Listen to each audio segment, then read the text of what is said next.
Just amahoro y'Imana akomeze kubana namwe inshuti bakunzi ba Eagle Stamina TV. Uyu munsi rero tukaba tugiye kunyarukira mu gihugu cy'Ubushinwa.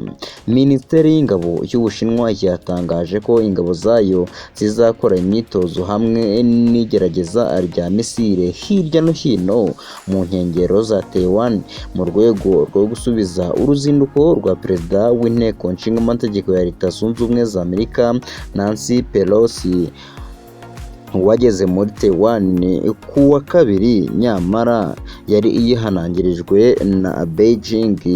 Minisiteri y'Ingabo yavuze ko ibikorwa bya gisirikare biteganijwe bigamije kurengera ubusugire bw'igihugu mu rwego rwo gusubiza uruzinduko rwa Pelosi, nk'uko Minisitiri w'Ingabo yabitangaje kuri uyu wa kabiri, yemeza ko izaburizamo byimazeyo kwivanga kw'amahanga ndetse n'ubwigenge bwa Taiwan. Impuguke zikaba zagaragaje impungenge z'imyitozo, bamwe bavuga ko ishobora no gukorerwa mu mazi ya Taiwan, nk'uko tubikesha ikinyamakuru Politico. Taylor Flavo, umuyobozi wa gahunda y'ubushakashatsi mu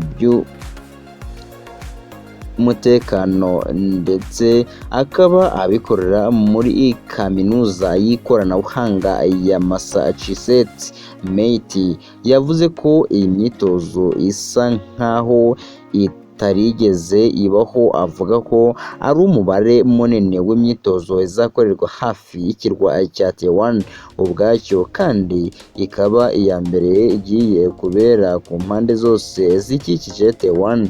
Flavo yavuze ko imyitozo ishobora no kugaragaramo misile z'Abashinwa zica hejuru ya Taiwan.